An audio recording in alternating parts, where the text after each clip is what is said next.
ओकरो रीजन बा। जब हमार शादी भइल न तो हमार ससुर जी चौवानी भर के सिकड़ी देले। देखिए उस समय में भैंस चराता था तो उतने काबिल था। अब हो तब न 1.5 किलो मांग लेती, अब हो तो खेसरिया फरारी मांगी थी। अब अगर होता, अगर मेरी शादी नहीं हुई होती तो शायद मैं शादी नहीं करता, क्योंकि मुझे आप लोगों से ज्यादा प्यार है। मैंने अपने गरीबी को देखा है नजदीक से, बड़ी नजदीक से अपने गरीबी को देखा है। मैं 7 भाई हूं, मेरे पापा अकेले कमाने वाले हैं, मेरे चाचा के 4 लड़के हैं और मैं 3 भाई। मेरी चाची बहुत पहले गुजर गई, मेरी मां ने ही चारों बच्चों को पाला, इसलिए 7 भाई बोलता हूं मैं। और हमने इतनी गरीबी देखी है कि पापा रात को गार्ड की नौकरी करते थे और दिन में चाना बेचकर हम लोगों को हर चीज पालते थे और पोसते थे। तो मैंने उस गरीबी को देखा है। मैं आज आप सबको बताना चाहता हूं कि मैं इसी उम्र में मैं 2011 में हीरो बना था। 2011 में मैं आज 19 से शायद 10 साल हो गया ना, 10 साल हो गया। मैंने इस बीच में मैं अगर 1 करोड़ रुपए अगर कमाता हूं तो कम से कम उसमें से 40 लाख रुपए मैं गरीबों के अंदर दान करता हूं तो मुझे सुकून मिलती है, क्योंकि मैंने गरीबी देखी है। आप लोगों के, जबकि वो मेरा पैसा नहीं है, वो मेरा कुछ नहीं है। आप लोग चंदा देते हैं। खेसरिया का एक गाना अगर आप लोग सब्सक्राइब कर देते हैं, खेसरिया के चैनल सब्सक्राइब करते हैं तो मुझे 10 पैसे मिलते हैं उससे। तो 10 पैसे मिलते हैं तो उसी 10 पैसे से मैं उन गरीबों को, मैंने 62 बच्चों को गोद लिया है, अपना बेटा की तरह पालता हूं, पढ़ाता हूं और उनका ख्याल रखता हूं। मैं आप सबसे भी बोलता हूं कि आपकी जीवन आपके परिवार के लिए नहीं मिली है। मैं इसलिए करता हूं कि सारी दीवानगी जो आप सबकी है, अगर एक भी आदमी खेसारी के असूलों पे चल गया तो शायद मेरा उन गरीबों के लिए करना सार्थक हो जाएगा। तो मैं करूंगा तो शायद आजकल के जनरेशन इस चीज को जरूर करेगी। अपने माँ बाप को कभी नहीं बोलना। मैंने जो कुल्ली नंबर 1 सिनेमा बनाई है, अगर एक भी बच्चा अपने माँ बाप को अनाथ आश्रम नहीं भेजा तो शायद उस सिनेमा बनाना मेरा सार्थक हो जाएगा। तो इसलिए मैं कोशिश करता हूं कि वहां वो काम करूं।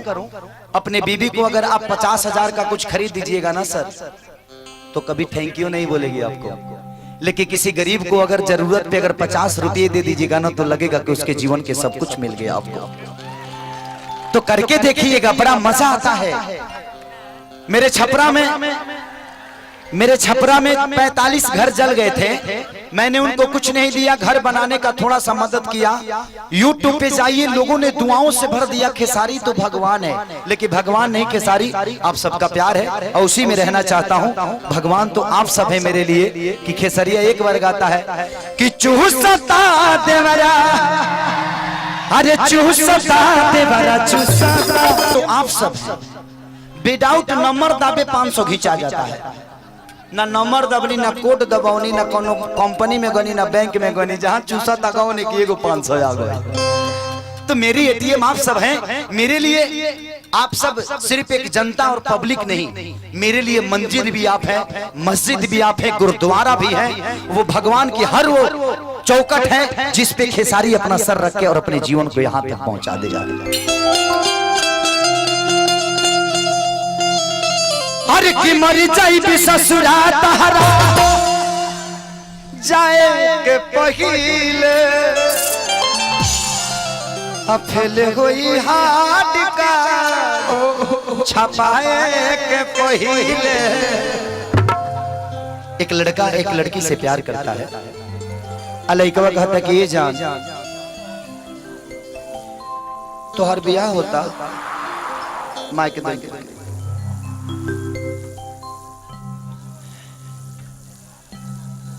तो हर बियाह होता। हाँ। हमरा के छोड़ के चल जाइबू। हाँ।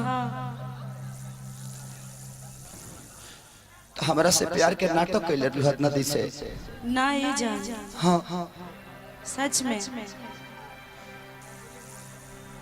अब हमार बियाह होता, रउआ अपन जिंदगी संभाली। अब हम का भैंस के लेके संभारे। जब तू चलिए जाइबू तो जब इंसान के साथे हमार जीवन ना कटी तो भैंस के संग का करे रे। बताओ हम जीवन भर दूध दू ही अब तू कहीं और जाइबू। अब तो जाही के पड़ी। वही सीट पर भेजे के फेर में लागल बिया। हमरा के मुंह के किनारे ले जाइबे काते ना जान ना ना लड़किया कलश की देखा जान अइहा जरूर हमरा शादी में, लेकिन लड़कवा जो रहे साउंड के मालिक रहे, साउंड ऑपरेटर रहे, तो ओकरे बियाह में ओकर बाबूजी ओकर साटा क देले। तो कलश ते आ तो गइल बड़ा, लेकिन एगो काम करी है, एगो गाना मत बजाई है कि याद कर जहिया कुहारी रहलू अपियावा से पहिले हमार रहलू।